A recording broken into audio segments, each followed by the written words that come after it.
ne peut pas avoir de nouvelle république parce que c'est une révision de la Constitution, donc de l'ancienne Constitution, et celle de 90. Donc, celle de 90 a créé une république et a prévu la manière de la réviser.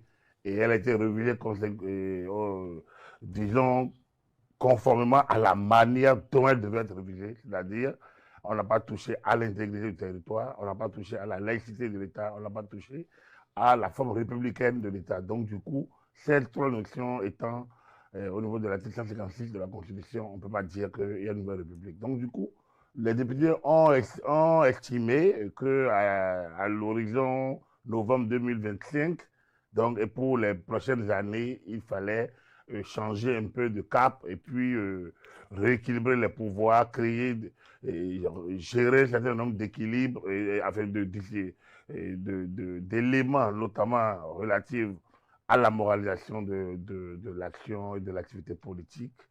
Et voilà, donc voilà les raisons que moi j'ai entendues par-ci, par-là, j'ai lu, voilà.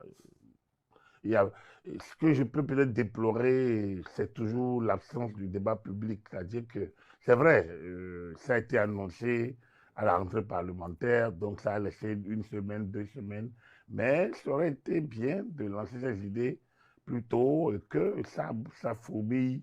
On n'a pas besoin de créer des commissions pour ça, ça fourmille dans les différents secteurs, l'université, dans les secteurs professionnels et surtout dans les secteurs qui sont impactés et que, bon, après, les députés prennent le temps d'écouter parce qu'eux, ils ont une vision, c'est normal, c'est eux qui sont les représentants légitimés, ils ont une vision, ils sont là, ils prennent des décisions, mais écouter, élargir le champ n'aurait pas fait mal, mais bon, tant mieux.